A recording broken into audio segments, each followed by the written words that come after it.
too sad here. Yeah. Okay, here we go. I'm going to do a little intro. Ladies and gentlemen, in my house today, the one and only famous artist,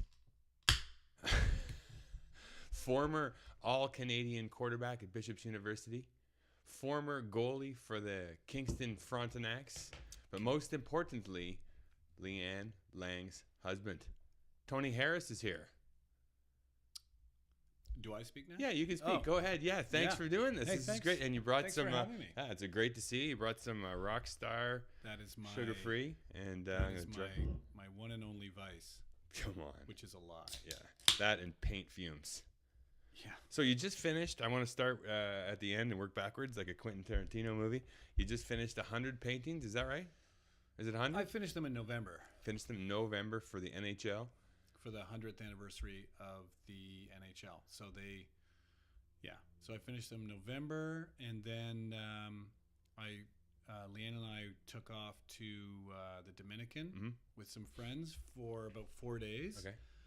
And she had just finished her 20 years. Yeah, and she was on this podcast. That's right. Yeah. And 20 so it was a years. great little vacation. And we came back, and I had plans to, I'm going to do this and this, because I thought I had a bit of a window and paint something that wasn't necessarily a hockey player, do something for myself. And and then I got a phone call, and it just ramped right back up again, and just to do more stuff for the NHL. Oh, for the NHL, they love you. They just love the. How would you describe your paintings? They're just realistic, right? Not just, but no, not just. Yeah, they're. I mean, I'm a realist painter. Yeah. So that's the category that a realist. Okay, yeah, that's amazing. And if people who are watching on Facebook, right up there, Tony Harris painting of Mark Hatfield, circa. What's the date of that one? That was 1993, I would say. So that's a long time ago. And that was a watercolor painting. Yeah. Right, and you don't do that anymore. How right? many? Because I did. So I was coaching you then. Yeah. And I probably did. I don't know, maybe 15 or 20 of those. You did many. For guys. That's it. I would have guessed way more, like 1,000. They were everywhere. Every guy who played at Bishop's from like 94 to how many years were you at Bishop's coaching? Just two. Just the 2 years. Yeah. I was just lucky to be there. Oh, cheers! Here, let's do that. Let's do that. Rockstar. Yeah. Cheers. This is death in a can. This is the fuel that sparks the creativity. I don't drink coffee or tea, and I started when I was. Does it ever give you a jolt? Gives you a little shot. Wow. So this is like Picasso's and now I'm heroin. immune to the shot. So now it's like freebase it. That secret little ingredient that makes you addicted to them. Wow. And it says right on the can, only drink one a day. So Does it say that's that on the got to be can? bad. Where would it say that? Somewhere in there, in this little spiel. Don't drink more than one a day. That's great. I can't even read it. So it's bad for you when they say that. Yeah, because beer doesn't say that. No, beer does not say that. Yeah. Could you imagine? No. So artist, full-time realist artist. Not many artists can make a living off of it, right? Is that right? Is that a true statement? Like in this town? Well, I don't think so. I mean, there's tattoo artists for sure who make a good living. They're killing it. It's crazy. Yeah. Look at you. The lady who did this, very talented, beautiful lady, and she drives a brand new Cadillac. Yeah. That's a body art has really come a long way, and I have a great appreciation for it. I don't have any tattoos. I've been asked to design tattoos for people, and I flat out say, I'm not your guy. Like you go to a professional. Yeah. Those people, they are amazing, and it's a different kind of art. Yeah, unless you're on a golf course on your arm, which you'd be the guy. Like the 9th hole at Pebble Beach, please. Yeah, I don't like to get that close to people either. So it's true. That, right? There is a lot of that. There's that's the a big inner part thigh of it. tattoo is just. It's like God. I don't know if that's my jam for sure. That's amazing. So obviously, but I think just in terms of making a living as an artist, the short story is I don't know how many people there are doing it. I'm not really in the art world. I'm more in the sports world. Like my clients are either golf courses or professional athletes or NHL teams. So I don't really run in that circle of the art community in Canada or Ottawa. But there's lots of different ways to make a living. Like when people ask me, how do you make a living as an artist? I think there's lots of different ways to make a living as an artist that aren't necessarily showing your work in a gallery. Mhm. And I think that, like now with social media, there's lots of ways for people to get their work out there. And I think, from my standpoint, just being able to think about it as a business and not necessarily as like, forget the part that you're an artist. It's like, I'm a businessman. How can I make this into a business? And so when I started to get a handle on that, which was probably 20 years ago, then it started to, make sense about not being a teacher. It seems to be that's true for almost all art, right? I mean, back gone are the romantic visions of just doing your art and then people finding it, because it's jam packed full of art nowadays, right? I mean, you look at the internet, all that stuff. You have to be a good businessman as well to get it out there. When you paint a famous NHL hockey player, do you actually meet them or do you look at a picture of them? No, I work from photographs. That's way some of easier. them I do know. Yeah. But, when I'm doing, if I just finished something for the Capitals for Ovechkin. So he scored 600 goals and they wanted to do a painting. But, they contacted me to do the painting when he was at 591. And it's like, he's going to score 600 goals. And then he scored 2 that day. Yeah. So now it was like, he's like 7 goals away from it. So, I mean, you don't have the luxury of, hey, could you sit for me for a little bit? So you just, you get onto Getty Images or the club will supply, a bunch of photos that they have or their archives, and you can go through there. And then I just piece together what I think would make a good painting. And so is it presented to him after he scores it, or is it they gave it to him, what was it, two Thursdays ago. So that's amazing. So it had to be ready for the 600th goal. Yeah. And so you're I think I watching. gave it to him at, I think when I shipped it down there, he was at 598, and then he went goalless for like three games or something. And then we were actually on vacation in Costa Rica, and when he did it. Oh, Costa Rica. Where'd you go? I've been there. Tamarindo. Wow, I've been there too. Yeah. That's the place to go. Yeah. Yeah, it's great. Isn't it the greatest country in the world? I mean, for living. There's no army. There's no you army. Feel, safe as socks, like which, by the way, is a saying. And you, and the food is great, and the people are wonderful, and it was great. But it's, as my dad would say, hot as balls, and we burnt our kids' skin off their bodies because we're terrible parents. Good. Yeah, you are terrible parents. But it is good. Leanne and I were both going like, why didn't we just why wouldn't you finish university and come and stay, live here for a year and a half, 2 years or something? And just it was magical. Yeah, I'm not sure that when we finished university that people were doing that. I don't know if the same political environment existed back then. Like somewhere in the world that existed. Somewhere when we were doing that sure. may not have been it. Yeah, people were going to Australia and stuff like that for sure. Yeah. I mean, I always in the back of my mind they have those shows where they go down to like Nicaragua and they find because Nicaragua is probably like Costa Rica was 30 maybe 50 years ago, right? Now there's some political unrest, but property on the beach is way cheaper, and like you could totally go down there and do that because no one's going to bother you sitting there with your easel and your beret on the beach, right? Okay, so how did it all start? Where are you from? Kingston? Is it Kingston? No, I'm from Lakefield, Ontario. Lakefield, where's that? So north of Peterborough. Okay. So my dad taught Lakefield College School, which is at the time was a boys' private school. Okay. So we grew up on the campus. I have 2 brothers. You have 2 brothers. 2 brothers. We all went to Lakefield, and back then it was the dating myself, but back then the government hadn't sort of figured out that there's all these little private schools around Canada that all the teachers' kids were going to school for free. That was the benefit that they were given, which I think in about 1990 became a taxable benefit, and then you did have to pay, but you didn't have to pay the full load. So we were getting this incredible education for free, and which was great. And from an artistic standpoint, my teacher there was a guy named Richard Heyman, and he was the balls. Like, this guy could do, and he was an athlete, and he was a fabulous. He could draw, he could paint, he could make pots, he could sculpt. Like, he could do anything. So the art program there was fantastic, and we just followed him around like the Pied Piper, and he showed us so many different ways to express yourself artistically. And I think the great thing, and if whenever I talk to any any art teachers or any kids, any students, it's like the thing that got me and kept me in art was the fact that he catered his program to what, like I was an athlete and I loved sports. Mm-hmm. So my grade 13 project, I did a huge painting of Lynn Swan, and that was that's kind of unheard of, right? It's always like in art school, it's a lot of you have to paint this. This is what you've got to paint. You're going to learn this technique, and you're going to do this. And he just let it go with what are you interested in, and I think that's what kept me interested in it. So just painting what you wanted.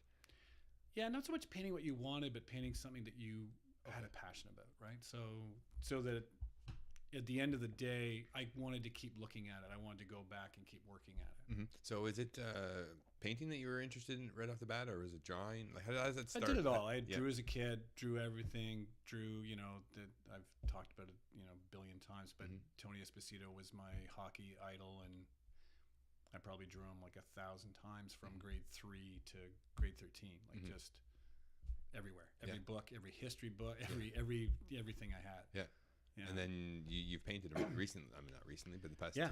Oh, I got to paint. He was in the top 100, so I did get to paint him. And the really cool thing was Dave Stubbs, who's writes for the NHL, and he set up a phone call. So Tony Esposito phoned me, and we had a good chat about, before I did the painting, and we talked a bit about him and his brother and the Blackhawks. Yeah. And then when I did the painting, and it was they were releasing them every week. They were releasing 2 paintings a week during the time that I was doing them. So it was a pretty hectic schedule. And so you're still actively painting them in there? I was doing them, and so his came out, and I think I don't know if he came out hitting his brother at the same time. I don't know who they paired him with, but he came out, and I got a phone call like the next day, and he just loved it. He goes, "Oh, this is awesome." That's so amazing. for me to, paint my childhood idol was kind of fun. It's amazing when you're painting it as a realist, because it has to look like somebody. I mean, if you're doing what's the other kind impression, you just painting whatever and hope it looks like something, right? I mean, but yeah, how do you erase? Can you erase, or is it all one time shot? Is there a way of fixing it when you're painting and going, that nose isn't right? Like oil paint, you can scrape it off and start again. You can. So that's what you do, oil paint. So you do. Yeah. So the watercolor that I did, like when I started painting, I was purely watercolor, because it's sort of very similar to drawing in pencil. Okay. Like the rules are sort of the same. You start from light and you go to dark. And in oil painting, you can switch those rules around. So you can paint over if it's black, you can paint over it, but in watercolor, once it's there, it's kind of there. So it's hard to. You can always make it darker. It's hard to make it lighter. Oh, okay. I see. So you can't really screw up with a watercolor. It's amazing. But the oil paints, you have a little bit more, leeway. Yeah. But I mean, having said that, you don't. When you're on on the rare occasions where I have no deadline and I'm painting something, it is a little bit freeing, and you can screw up a little bit more, which then allows you to be a little bit more adventurous, and you can sort of get outside your box a bit. But most of the painting that I do is on a deadline. Like I'm painting for something that's either going to be given out at center ice on a certain date, or or going to be, in the case of the top 100, they were releasing one every 2 weeks, so I just you had to get it done. So that pressure was pretty intense. Yeah. But I would always, the essentially, I start with the face. I do the face first. So if I screw it up, then I can fix it and then move on. I'm not worried about screwing up a glove or like that. That part of it is that can get a little finicky on my part, but it's not. But if it doesn't look like him, like if Phil Esposito doesn't look like Phil Esposito, then I haven't done a very good job. Have you done any where you weren't happy? But I mean, as a comedian, often you'll tell a joke and just falls flat. I mean, you don't have sort of that springboard to you can show it to people, but like here's the big unveiling. It's got like a blanket over it, and you pull it off. And has there been a time when people have gone, this is it? Because the pressure's huge. Not that I know, right? Because I'm not usually there when they are given out, right? Yeah. Okay. Oh, you're not. Yeah, like I don't fly down every time someone's getting a painting. I drive down. I've got to drive down to Ogdensburg tomorrow, actually. So you drive across the border. Yeah. to get through customs there, and then ship them off to wherever it is. Oh, I see. Chicago You just mail them off, and then they handle it, and then you get a little, it was great, they loved it, thanks, and then that's. I'm like, you must be also an expert at mailing things too, I would imagine. I know a lot more about shipping than. What's it cost to send a big painting somewhere like in North America? Because I'm sure it's you're paying the highest price, right? You're paying premium FedEx. I don't pay for it, so I don't. I do know what it costs, but I'm not, if I'm shipping to the LA Kings, I go down there, they've got a UPS code, and then we just do that. Mm-hmm. But I did do a painting of Ronaldinho, soccer star. Okay. Brazilian. So Ronaldinho? Ronaldinho. Okay. Google him. He's somebody. I get. I think if you just he's soccer star. He's one of the most famous Brazilian soccer players of all time. He charged a premium for that guy. So he played for AC Milan, and he was, he was big time. But anyway, he had the short story is he had a contract with a company, and they wanted to thank him for being part of that. So they commissioned me to do a painting. Okay. Did the painting, had a wooden box built for it. Thing probably weighed 65 pounds in total, and then I had to ship it to Brazil. Mm-hmm. So shipping to Brazil, it cost, I think it was just under $2,500 to ship the painting to Brazil. A painting. Yeah. Can you imagine? So they were, they paid me my thing, and then I said, yeah, here's the shipping bill. And they were like, what? And I'm like, well. Really? They weren't expecting that. It's Brazil. Well, it's Brazil. Yeah, it's pretty tough. Wow, that's amazing. So 2 brothers, are they artists? They were in the same environment? They're not artists, but they're not artistic. Mm-hmm. Like they both have, they're one's an English teacher, the other is a phys ed math teacher, but is a furniture maker, cabinet maker. Like he's extraordinary, the stuff that he can do. So, he's got that sort of like a firefighter. Mm-hmm. That's the second job. So he's a teacher that, through his life has, and his wife is a designer. So they, I think they've probably bought and flipped, I'm going to say maybe 4 houses in the last 10 years. You ever watch Home and Garden Television, HGTV? Yeah, of course. So addicted because to they have kids and they love it. Right? Yeah, well, my wife loves it for sure. Yeah. It's mindless, it's so entertaining though. But yeah, and when your 10-year-old daughter is waiting for the reveal, and it's like, okay, we gotta go to bed. But I see the reveal. You got to. Kind of like, our whole schedule around here revolves around the reveal. We can't do it yet. Brian Inc. has to show us what's the final project looks like. That's amazing. So, are they older or younger? Both older. Both older. So you're the third. Both older.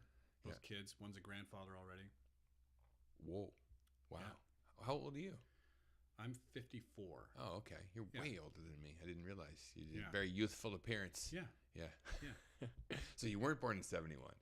Okay, I thought you were being serious. What did I say? I was born well, remember in 71? your phone number had 71 in it. Oh, I'm like, it's because you're born in 71. You were like, we'll go with that or something like that. Yeah, for sure. That's amazing. Okay, so it's a long way from drawing pictures to presenting paintings at center ice. Is there anyone else who paints the? Oh yeah. Because I've never seen anyone else besides Tony Harris artists. Being presented at for the NHL. No, for sure there are. Yeah. Oh, okay. And some really good ones. Mm-hmm. Yeah, and one of the things that I, when I did the top 100, I'd already had some work contracted with the Sens, Alfie's retirement, Chris Neal's 1000th game, and I did something for Anderson who played his 500th game. So those were things that I had to do. Because I already had to deal with the Sens to do them when I took on the top 100, but I had to drop a lot of other stuff. So there was a couple of milestones with teams that I've dealt with in the past that it didn't have them, and it was some of them got another artist to do it, and others went a different direction. Did something else. A cartoonist. That would be interesting. Or a jet ski. A jet ski? What's that? They gave him a jet ski instead of a painting. Wait a minute. That's an option. The worst was. Not the worst. I mean, but I had only done a couple when I'd started doing this. So this is maybe 10 years ago, or gosh, maybe not. So I'd worked with a couple of teams, and I had approached Vincent Lecavalier was coming up on his 1000th game with Tampa. Okay. So I had approached them to do something, and we were sort of in talks, and it was going well. And then at the last minute, they said, "Well, we've decided to go with a watch. We're going to give them a watch instead." So in my head, and because I'm competitive, I'm like, a watch. Okay, so you're 13 years in the NHL, making $7 million a year. My guess is you've already got a watch or 15, right? Like, how many more Rolexes do they want to give this guy? And I go, but that's fine. So in my stupidity and my arrogance, I emailed back, what if I do a painting of a watch? That's good. Yeah. So I've never worked with the Tampa Bay Lightning. that was my last correspondence with Vincent Tampa. LeCavalier with a watch, with an arm full of watches. About a painting of a watch? You could give him that. Or with a trench coat open full of watches. Oh, God. That's great. Yeah. So we had this conversation probably 20 years ago. Did we decide that was 20 years ago? What's that? 25 years ago, probably, when you painted that picture. So this is where our combined Bishop's education can't do the math 94. Of what 1994 is. I think it's around 25 years. 25 years ago, we're in the gym, in the weight room. I guess you got lost on your way to the art studio. And we had the discussion because I was interested. Looking for Jim Murphy. You're looking for Jim Murphy, and that good one. And I mean, because your art is unbelievable. I mean, back then it was like it looked like a photograph, and everyone would always say, it's amazing, all this. And I'm like, well, what keeps you? Because you had another job. You were a coach of a football team, and then you were going to school to be a teacher. Right, that's what you were doing there. No, I'd already been a teacher when I came to work when I came to coach, and I was now a full-time artist and coaching. Oh, you were already a full-time artist at that point. I left teaching probably the year before. So you went to where did you go to teachers college? Bishops. Okay, that's what I thought. Yeah, you went to Bishops. But that's Mark. Like I finished Bishops in 1988. Mm-hmm. So you got there in 1990. 90. Yeah. So 90. Oh. So I taught for 3 years after Bishops. Okay. And then I left teaching, and then I said I'm gonna be a full-time artist. Okay. So that's when I came back to Lennoxville. Mm-hmm. Figured I'd coach, and then I would do my art from Lennoxville, and then so I did that for 2 years, and then I went to Montreal, and then I see. Okay, so if it's confusing to people who aren't familiar, that with Lennoxville, that's where Bishops University is. Tony Harris was how many years were you all-Canadian quarterback of Bishops University? Yeah. For how many years? 4 years. 4 years. Started 3. Started 3 and all-Canadian 2, 1, twice. That's amazing. And you guys had successful teams back then too. We did, yeah. We were just like you guys. We made it to the. You guys lost to Western. We lost to UBC in that. It was a Churchill Bowl when I played it. Yep, same bowl. Probably the same. Yeah, same things. Churchill Bowl. Yeah. Bruce Coulter was your coach. Yeah. Right. And okay, so that's great. And that's. I mean, you were studying. What did you take in university? I took art history. Okay. So I took no practical art courses. Mm-hmm. I was an art history major, and one of the great things about it. So I'd finished. I had an art history degree, and I was like, oh my God, what am I going to do? So, so I figured, maybe I can be a teacher. But art history, to get into teachers college, is not a teachable subject. Mm-hmm. So, people that never went to Bishops won't quite understand how it works, but you do. And so I went to the principal at the time was Dr. Scott. Yep. And I said, hey, my degree won't get me into teachers college because it's not a teachable subject. And so he said, well, give me a day. And then he phoned me a day later. He said, yeah, come to my office. So I went to his office, and he said, yeah, I talked to Mr. Burns, the dean of history, and he's agreed to say that the art history is the same as history, therefore it becomes a teachable degree, and you're in. And you're coaching football. And there we go. And I'm like, hey, you're the third string quarterback. That's the right. Emergency. I don't think that would have worked at McGill. No, that's amazing. So when did full-time artist? When was that the goal? What age? Was it like a childhood dream? Because I know you're like an athlete, right? Yeah. So I mean, usually when you're an athlete and you're a kid, the dream is sports, right? Yeah. I never. You know what though? I didn't have. As much as I love sports and was competed at a fairly high level, and the hockey dream sort of, number one, I just didn't love hockey that much. Mm-hmm. Number two, I was a goalie, and it hurt when I played goal, and I just wasn't into it. Yep. And then that I played a bit of junior, and when that was like, okay, you're when I got cut, it was the Kingston Canadians back then, by the way, not the Frontenacs, and then so they let me go. How long were you there? I was there till I wasn't there very long. I was there 2 months. Okay. And then, but the good thing is they got me into Queens. So at Queens, so I finished my my year at Queens, and then I came to Bishops. And originally, I was going to go to Bishops and play hockey and football, but they dropped their hockey program. So that's when I ended up thinking that hockey was my route. And then, so I phoned Bruce and said, "Hey, could I come back and play football?" And he was like, "Absolutely." So ended up back at Bishops. But it was never like I don't. I think there was confusion. Like I look back now, and there was a lot of confusion just from a standpoint of what do I want to do? Because I have my fingers in a lot of different pies. Like I liked art, I liked sports. I thought I might like teaching, but I had no I had no idea about business. I had no idea. Like I was terrible in math. Like just not. And then the thing about teaching that really forced me into the art world was I felt like I was a student again, and I hated school. Like it was just this crazy, like, why am I doing this? I don't want to be in school. I didn't want to be in school when I was in school. Yeah, like to be a teacher, you mean? Yeah. Yeah. Like as a student, I didn't want to be in school. I wanted to play sports and paint or draw. So I guess it, just kind of forced me into a position of, either, crap or get off the pot. And so I did, just jumped in and it was, it was very, I would say I had a 4-year learning curve that was really difficult and sort of scraping through. And then the thing that sort of put me over the top that was like, okay, now I can be an artist was the golf business.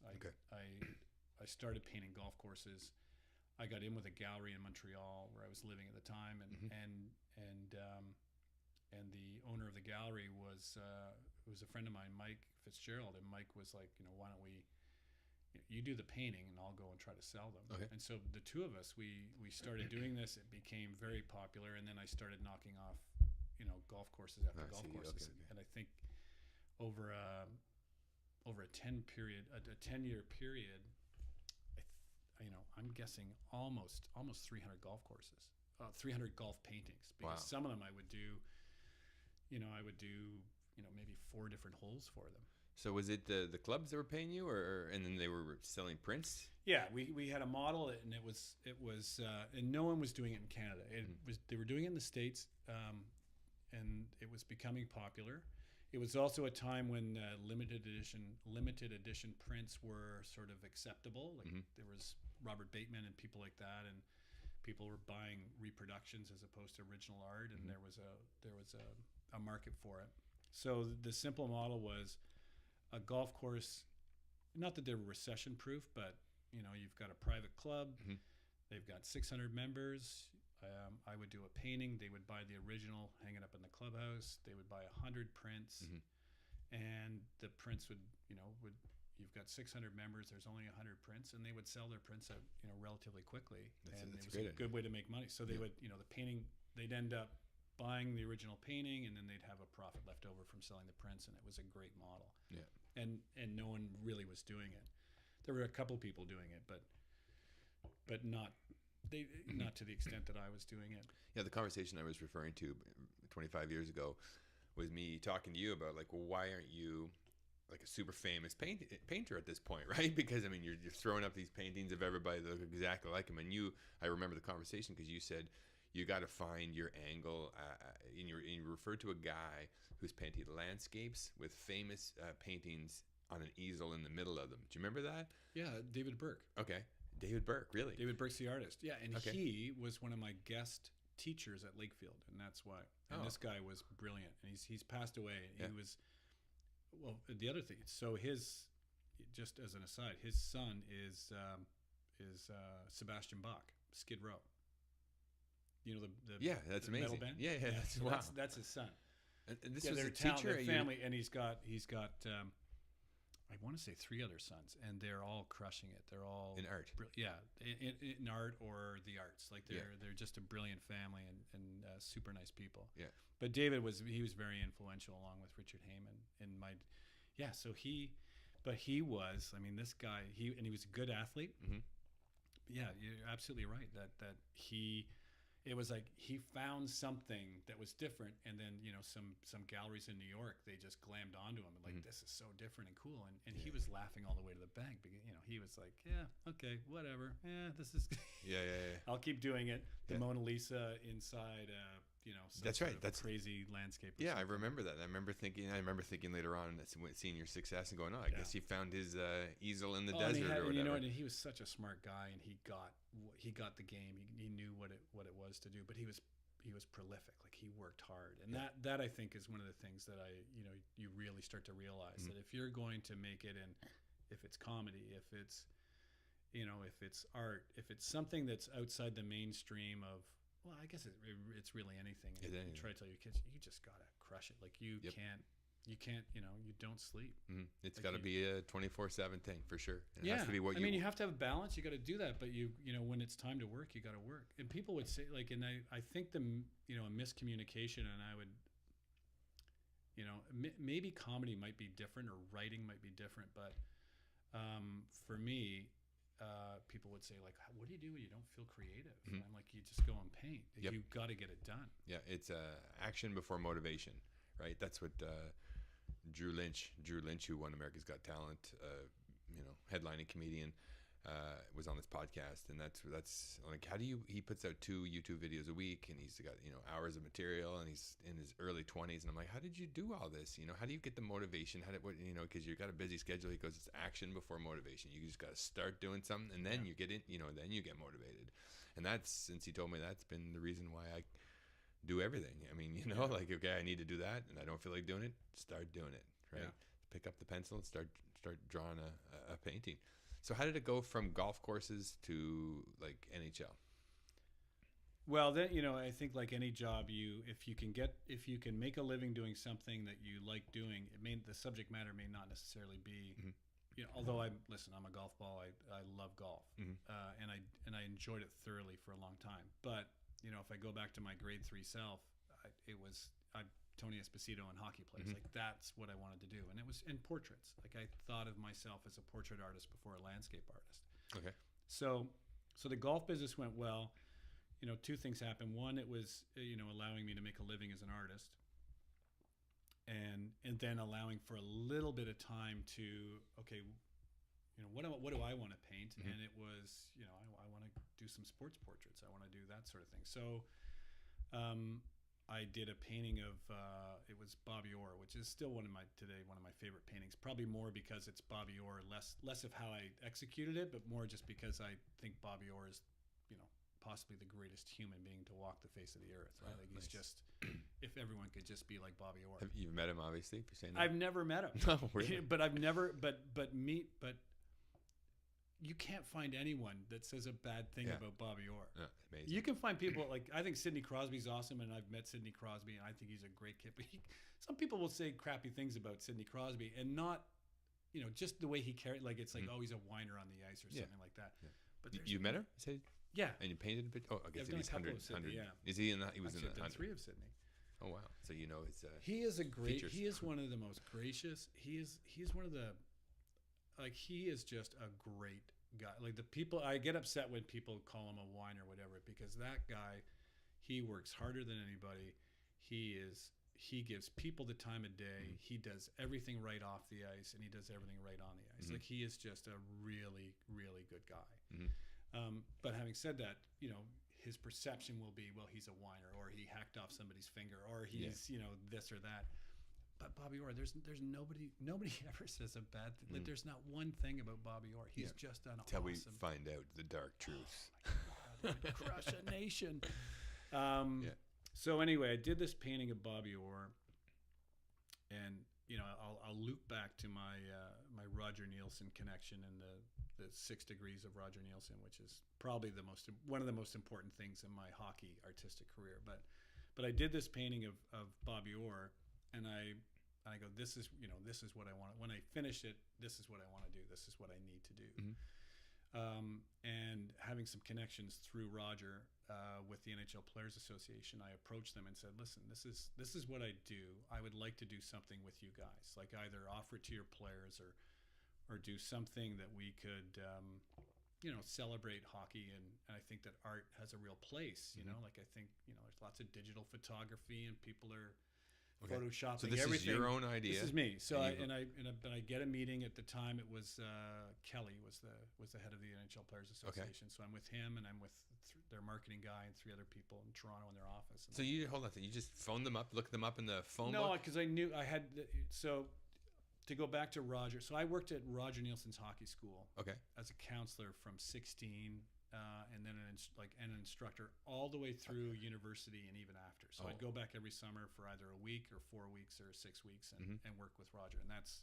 Oh, I didn't know that. Okay. And so, what Roger is, he's the Kevin Bacon of the National Hockey League. Like everybody in the National Hockey League has some connection to Roger Nielsen. Okay. Like I guarantee you. Yeah. Whether you're a coach, even a rookie player, like my dad, Roger coached my dad, Junior. It's just unbelievable. Also, one of those guys that no one has a bad word for, right? He's super. Raj is the Great best. guy. He was. I never met him. He was fun. Yeah, and so Devin Smith, who was working with the NHL Players Association, when I was an instructor, he was what we'd call a rat at Rogers camp. So he was just running around. He was 15 years old, and he'll to this day say I made his life miserable, but we're like great friends, because he's funny and sarcastic and gets it. Yeah. So I phoned Devin, and he, after basically, berating me for about 45 minutes, we had this good giggle, and so we set up this meeting, and I went in and showed them this painting. This is what I want to do. So they said, well, how about we have the Ted Lindsay Award winner every year. Why don't we do something where you paint a painting and we can give it to them? And so we worked out a schedule, and I've been doing it now for, I think I've done it for 11 years now. Wow. So who won it that first year? First year was Ovechkin. Oh wow. Yeah. Amazing. He's been around that long. Yeah, I think he won 3 in a row. Oh wow. Yeah. So you just do different profiles? I did different. Well, actually, the third one, yeah, and then so there's been some. So Sydney's won it twice, and Malkin. What's the Ted Lindsay? What's that? That's it's basically it's the MVP, but voted by the players. Oh, awesome! So it's the Players Association. Best one to win for sure. Probably, yeah. Yeah, I would think so. Yeah. I always like the NFL Pro Bowl because it was voted on by the players, right? Yeah. Because I was in the room. Not the press. Not the press. Yeah. You're in the room, and I can remember.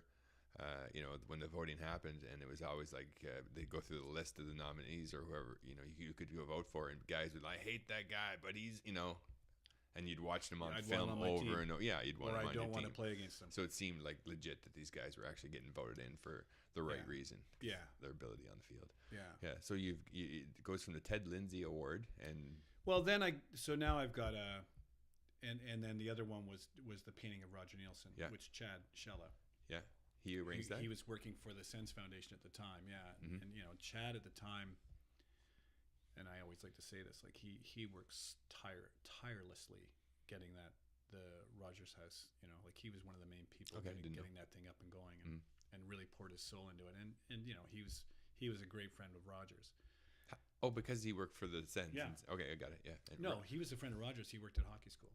Chad Shella did too? Yeah, so Chad came to Bishops because I told him you're going to Bishops. He was in grade 12, Crestwood High School, and he was working at the hockey school. Okay.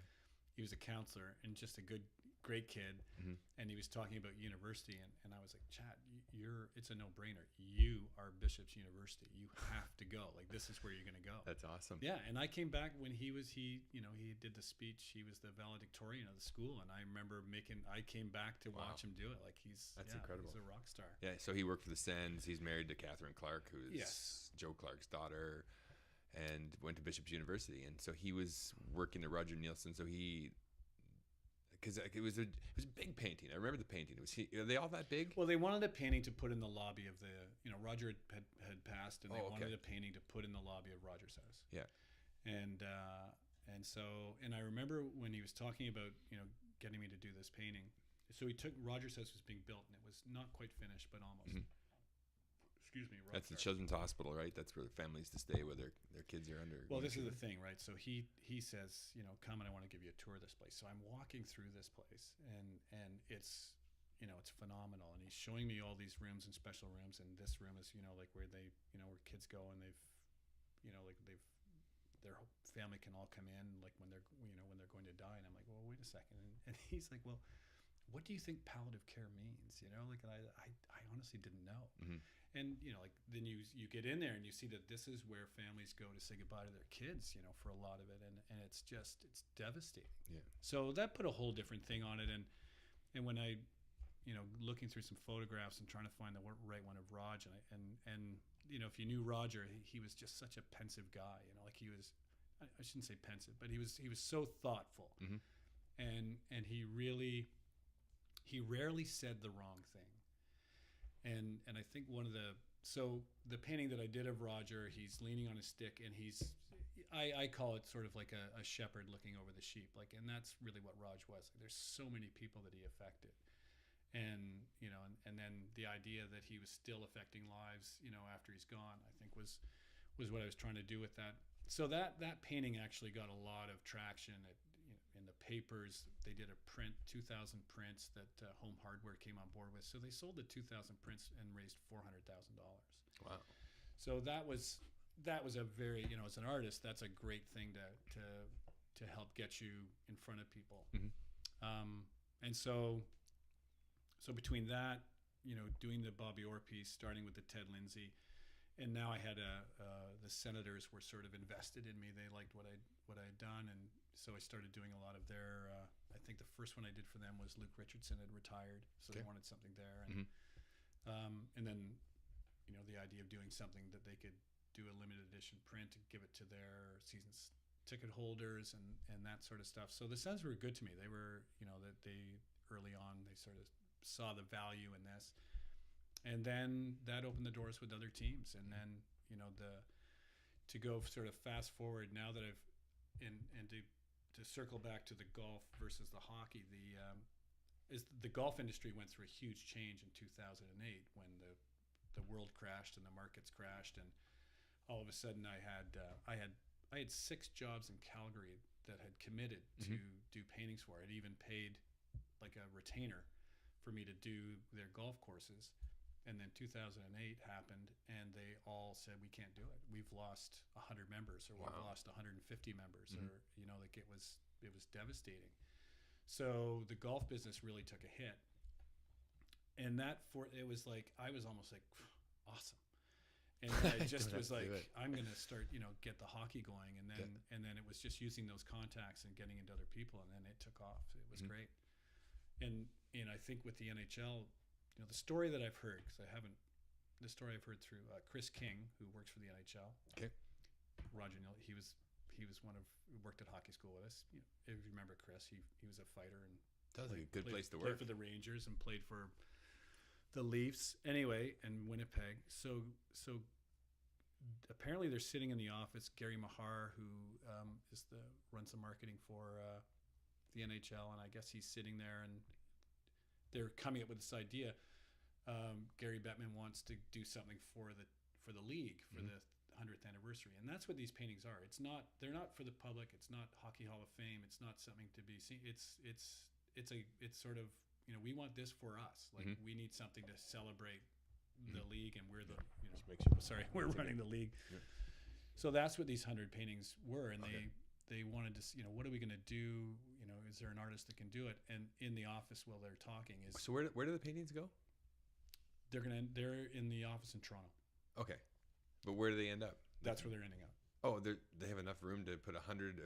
You have 100. Yeah, I think on a wall. I think it's a wall. I think the way that if it's 4 rows of 25 is and they're an inch apart. Yeah, I think it turns out to be like 38 feet long. That's amazing. Yeah, it's cool. Wow. Do you have a picture of all the paintings they haven't together? They're just there now, so we're going to do that in the coming weeks. Yeah. We've got so I'm going to go down and hopefully help them with that. That's incredible. Yeah. Okay, sorry. Go back to. Well, no. So the in discussions of what to do and who to do it with, and then sitting in that office is the print of Roger Nielsen. Wow. And so it's like, well, who did that? And Kinger says that's Tony Harris. He does all the NHL stuff. He goes, well, get him on the phone. And so. No. They give me a call, and it was, and I think the great thing was it wasn't a lot like I've done coins with the Mint, and basically you're in a bid situation. It's like, here's what we want to do. There's 4 artists, come up with a design. Like, it's brilliant. What do you mean? You design coins, or you painted I've pictures? done one. Like, so the Mint, boy, we're going all over the place, but I love it. so the Mint they have stumbled onto the world's greatest. It's not a scam. Like collector coins? It's not a scam, but they essentially, if they've, you see coins with a certain design on it. So all those coins are put out to tender. They pick, like if somebody runs it and they pick like 4 or 5 artists, and then you get, they give you $1,000 to submit a drawing or an idea. Okay. So, which, that's I used to. I think I've done 3 bids on coins. I've won one, and if you win it, they'll pay you more, but they pay you $1,000. So it would be like, I'd think of what the concept was. If I knew that I could do it in a day, then I go, okay, then I'll do it. Yeah. But if it was going to take me any more than that, I'd say no, I don't want any part of it. Okay. Because you realize that it's like, okay, they probably already have an artist in mind. They'll probably picked you as a little different, outside the box. We'll just see what it is. And then the other 2 that they pick, they have they don't want anything to do with, but they have to pick at least 4. Right. So it's not a fun way to be an artist, right? Competition in art is not my favorite thing. No, so I don't think it's not a valuable tool at all. No. So what I was really happy with the NHL was they just said, you're the guy, you're going to do it. Let's figure out a way to get it done. But so what's the coin? Which coin? My coin is the 100th anniversary of Skate Canada. Okay. Yeah. It's a skate? No, it's actually, the other thing was, so this commission was in June. So my idea, I went in the backyard with my daughter, Jamie. We dressed up in full like winter gear with our skates on, and we stood on a piece of wood on the grass. And my other daughter took a picture of us, and basically she between my legs, and like I was helping her learn to skate. Okay. And then I did it and then the background was like a backyard sort of glebe Westboro kind of feel to it. So that's my coin. And it's on a coin somewhere. Yeah, it's a collector coin there. I think they did an edition of like a toonie or I loony. had a small computer to show you a picture of it. Well, I'll show you a picture. But it's a $10 coin. Oh, $10 coin. $10 coin. Oh, I see. So people. It's a $10 commemorative coin that they sold for $64. No. Yeah. But that's it. So the Mint pays nothing for these designs. Yeah. They'll do an edition of, and if you're with the Mint and listening, I'm not dissing you. I'm congratulating you on your extraordinary. Well done. So and then they sell, then they'll mint it. They'll do an edition of 10,000. They sell them for $64, and the artist is paid less than that. Wow, that's genius. Yeah. Person who came up with that's got a promotion for sure. I got an idea. We're going to milk these guys for all their creative juices. And so it's supposed to be, is it like legal tender currency that nobody ever uses? Is that also part of I could take my $64 $10 coin into a store and it's worth $10. Wow. But the idea is, and then, coin collection is massive, right? And I think the Mint, they mint coins for lots of different countries. They're very, very, very well respected. Yeah, it's a good mint. Yeah. I've been in the Mint. Have you been in the Mint? No. You never been in it? I have a coin in the Mint. That's amazing. What other things do you have that people don't know about? I mean, I never would have guessed a coin. There's got to be something else, any murals anywhere? No. One of the things I did with coasters, with the golf, is I ended up having there was a friend of mine that I was at a Super Bowl party, and he had these coasters, these marble coasters with and his buddy was a Buffalo Bills fan, so he had all the logos of the Bills on a set of 4, like from their beginning to now. I'm like, those are awesome. I go, can you print like artwork on that? He's like, oh yeah. So we ended up printing golf courses like Royal Ottawa. So I would take the painting that I did of Royal Ottawa, put it on these marble coasters with a nice cork back. It's a great idea. And then started. So I went through a stage where but that's like a one and done. Like you can only buy so many coasters, right? You only need 4. You need 4. Yeah, 4, I think 4 is enough. 8 at the most. Yeah. So Via so friends. in 1 year I sold probably, I don't know, a ton of, like literally a ton in weight of coasters. Mhm. But you don't sell. How do you sell things? You sell coasters? Do you have a website or? Well, I'm just starting to do the way social media is now with Instagram, and there is a platform to actually sell stuff Yeah. that's a lot easier than that used to be. So Mhm. so I do have a couple of sort of hockey sort of scenes and or still life things that I'm going to start marketing and putting out there, and I'll just sell them through. Um, so do a limited edition print of these. Yep. And sell them through Instagram. I haven't, and then just do a PayPal Through thing. Instagram. So you I just. think so. Yeah. Oh, I don't Yeah. know. I have enough people on Instagram that. Didn't Yeah, even we know can you do could that. sell things on Instagram. I mean, I guess this through a sponsored link. You mean? And Oh, you just say or DM me if you want to. oh, I whatever. see. Just the people who follow you. Sure. Okay. Yeah. Makes sense. You ever do any nudes? I mean, that's the dream job for an artist, isn't it? Probably not. Well, okay. So I have taken art classes. Okay. So when I said I went to Bishop's and I didn't take any practical classes. Yeah. Okay. The to make a long, I actually went to McMaster University before I went to Kingston and Queens, and then went to Bishop's. Wow. And there I did take practical art courses, Mhm. but I didn't go to school, so I got kicked out. Okay. But to answer the question of painting nudes is it's a great way to learn to draw and paint, Mhm. just because of light and skin and skin is actually translucent and reflective highlights and shadows and all that stuff. Like it's the best way to learn how to draw. Mhm. But if you think that every time you go in to do a nude to like a class where you're painting nudes, it's not. There's a lot of dudes in there too, right? There's a lot of dudes. There's a lot of fat, hairy dudes. Yeah. There's a lot There's of balance. yeah. There's not. Yeah. Cindy Crawford's not coming in Yeah. to The pose golf for course your is art. always trimmed and well maintained. Yeah, exactly. That is a good one. Yeah. Yeah. So major setbacks. I mean, as an artist, obviously, I'm sure you have a lot of stories of, Tony Harris Who, and a lot of times when no one. It seems to me you're very busy. You're a very busy artist. How long have you been really busy? And before you were busy and trying to be an artist, like what were those times like? Well, Because I don't think you ever doubted your talent, right? Like from a very. Well, no, I changed. I went through. I was painting in watercolor, and Mhm. I started painting golf courses in watercolor, Mhm. and they were good paintings, but they were taking me too long to do, just because the medium is. It's a difficult medium because you can't afford to make mistakes, Mhm. and I found it was very limiting me in terms of subject matter. Like there were certain jobs I wouldn't take on because I don't think I could have painted that in watercolor. Okay. So it was taking me, let's say it was taking me 2 months to do one painting, or a month and a half to do one painting that I was selling for, if I was selling it for $4,000, it just wasn't, my goal was I left teaching, I got to make at least what I was making teaching, Yep. To move on. And at that time, it was like, this isn't working. And so I did oil painting when I was in high school, but I hadn't done it in really, probably 6 or 7 years at that point. Mhm.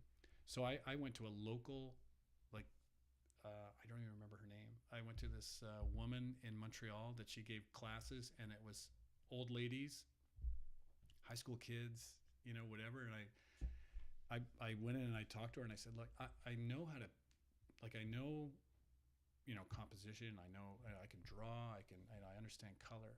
I need to understand how this oil painting thing works. Like I just need to know that. So I sat in on, like, I went to the class and I started painting in oil.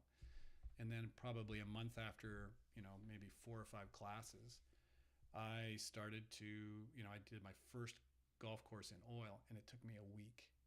So and it was bigger. Mhm. And it was, there was no glass on it. You could frame it, and it was bright and vibrant, and it was like this whole different world opened up. And I'm like, oh, well, this changes everything. So that's the late 90s. This is already, you've been painting. That's mid 90s. Mid 90s, okay. Yeah, so that's probably mid 90s. Yeah.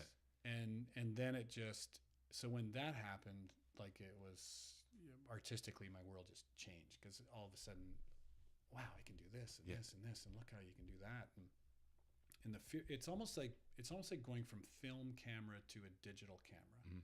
Like I remember when I first started taking pictures of golf courses with film camera, you only had, I went to Big One Island, which is an island, Mhm. and there's nothing on the island except the golf course. And I went out there to take photo, and I had 8 rolls of film, and sure enough, the light just kept getting better and better, and I ran out of film, and I'm just like, ugh. And then 3 years later, I had my first digital camera, and it's like, Yeah. you can delete and take as many pictures as you want, Mhm. And I think that's what oil, when I got to oil from watercolor, all of a sudden I just felt like, you can take way more chances than you could before. Mhm. And then, cutting my time, to a week to 2 weeks and doing a painting from a month or a month and a half Mhm. was, as an artist, was just so key. Just through repetition, you got faster at it. Well, it's just an easier. You can paint a sky. You can paint, you can paint trees faster. You can do, watercolor. The way I was doing it was just so meticulous, and you had to build up. You ever watch that Bob Ross guy? Is that his name? Yeah, You got the afro? I love Bob, and I would think any artist worth his salt will not say a bad word about Bob Ross because he was awesome. Yeah. That was the 70s? No, he was 80s, Was he 80s and 80s? 90s. I think he died in the early 90s. Okay. But he was, and I think the reason, it's funny how we get on to Bob Ross, but what he did for art was he made it accessible for one. Mhm. But he was like you couldn't if you were flipping through channels and Bob Ross came on, I agree. you were snookered. You were sitting there until it was done. Yeah. And he I used just to had watch it. the way he talked and what he said. Mhm. Everybody. If you're an artist, everybody. Well, what if he had a little friend that lived? What if this tree had a little? Yeah, friend that yeah, lived yeah, over yeah. here, You ever thought about videotaping yourself painting? I did a time lapse thing with the NHL when I did, Maryland Lemieux. I think that I'll probably get to that just because it's kind of a fun thing to do. I'm also, as an artist, some artists are very protective of their process and what they do. I have no issue whatsoever. And if, when I'm on Instagram or Twitter and someone asks me a question, I will answer them honestly and say, yeah, ask any questions you want, like whatever. Any kids that want to know stuff or other artists, why did you paint on wood, or why did you paint on canvas, or what kind of brushes do you use, or what's your palette for green? What do you? Wow, I those guess sort you of know a lot things. about colors, right? Like I know 4 colors. Whatever. I don't even know off by heart what colors I know, but you must know like facial things. You must know them so well, right? Don't you think? Anatomically, it's not so much the name of the color. It's just being able. Like I think that like as a realist painter, you need to be able to identify, what is it in that color that's making that color either, dark, light, making it glow or whatever. Like there's, and there's lots. Gosh, there's so many different ways to do it. Like some people will paint a face and they'll do the whole thing gray. Like they'll paint it like a black and white photograph first, and then they'll add color over top because there's those gray and green tones underneath your skin, right? Like and you want those to show through.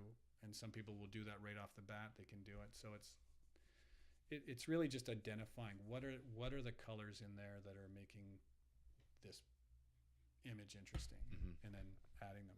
Yeah. When I got my a really big concussion playing for the BC Lions in 99, I was doing everything I could to try and regain my mental abilities. I was reading books. I was listening to classical music, electronic music, doing everything. I started drawing. I thought I did pretty good, and I thought it helped quite a bit. And it was something I could do for a long period of time, which I couldn't do a lot of things for a long period of time. That didn't hurt my head, and it felt good. What do you think, as an artist who spends a lot of time creating with your brain hand? What part of your brain do you think it's sort of strengthened? Are there things you're good at because you do a lot of that? I honestly couldn't tell you. No. And I think sadly, I wish I had a better handle on that, but sadly, I do. I am a commission painter. Like if I don't paint, I don't get paid. And getting back to that. Like you don't have you can't afford to say I'm not into it today, right? Like it's gotta be boom, I gotta get this done. And in some ways I think that's a terrible way to be creative, but in other ways it's a really good way because so many times you finish it and you go like, wow, that turned out way better than I thought, considering I was you got a hungover family, and I really like you have to go by some kind of schedule, right? Or it just doesn't happen. Yeah, we do, and I like last year doing the 100 paintings. Excuse me, Rockstar. Rockstar burps, that makes you burp a lot. It was an extraordinary sort of schedule, and Leanne and I said to Leah, I go, look, I can manage I think I can manage this commission and be a good dad. I'm probably not going to be the best husband. And she completely like she's pretty cool. She's a guy trapped in a girl's body. Like she gets it. She is right? very cool. And so very smart. she's like, yeah, no worries. Like, we totally got that, and we had our moments where we try to get away and stuff. But so you got to make sure that I had to make sure that my kids. I was still going to soccer games. I was still being able to pick up and still being able to do things, but I would probably disappear after dinner at 9:00 and paint till 1 a.m. Is that your creative time? Like when do you? No, that was just a matter of I knew that I only had so much time to get stuff done, and if I wasn't painting, it wasn't getting done. Like that's the thing about writing or painting or drawing. If you're not physically doing it, maybe with writing you're thinking about it, but you're really not getting it done. So it's just a matter of if the brush was touching the canvas, then I was getting it done. Yeah, I mean that's an important message for everybody too. That who want to do things. And perhaps are we educational here? I think so. I think it's motivational, inspirational. You know what? I hope when people listen to stuff like this, they, maybe they're an artist and they want to, become a full-time artist in any kind of art, and they're like, I don't have time, and and they're like, oh, that guy's got kids, he's taking them to soccer practice, and when everything is done, he gets a moment instead of sitting down on the couch watching Netflix, he picks up the paintbrush, and that's sort of the message is that there are places and times for everything, and it's not easy, and it's always a struggle. Right, I'm sure there's days where you'd rather do something else than go down into the basement. Your studio's in the basement. I'm guessing. I've never peeked in your windows, but and made that effort and gone that extra mile, and then you're the go-to guy for Ovechkin's 600th goal. That's incredible, 600 goals. So I mean, there's always time. People are always like, I don't have time to write that book. I don't have time to draw that picture, take that picture, and there's just a lot of time, man. And you got to just organize it properly and spend time for yourself and those things. Do you think there's a lot more artists around now, or are we just more aware of them than there was 30 years ago? Well, I think with social media you get to see more, right? Like it's funny. So my demographic on Instagram seems to be male hockey players between the ages of 14 and 18. So who have pockets full of cash? Yeah, they're not buying any paintings. But it's funny because some of them, like there is a young girl in Belfast who follows me, and she draws hockey players. She draws the Belfast Giants, who I now follow. Cam Hughes dances for them all the time. Well, there you go. So she's drawing pictures of these guys, and I like all her stuff, and she's awesome. So that's your social media of choice is Instagram? I mean, it's Facebook. I don't. Sometimes Leanne will post things on Facebook of mine and stuff like that, and I do have a Facebook page, but I never go. I find it you get bogged down by it too much. Yes. I like Instagram because it's visual, and it seems to be a lot less gossipy. Yes. Like it's just, here's my picture. Yes. You speak in, people nowadays speak in picture, right? I think that's sort of what's happening. Well, and I certainly do. Like mine is, there'll be some pictures of my family, but generally it's my work, and it's a great place. I don't know how many times we're out and someone says, what do you do or whatever, and hey, wow, do you have Instagram? And boom, there it is. Yeah, and you can have a look. What's the big commission? What does it cost to get a Tony Harris painting ballpark, like an NHL hockey player? I have no idea. Is it 20,000? Is it 50,000? The new Price is Right. I'll keep saying things and you nod. 5,000?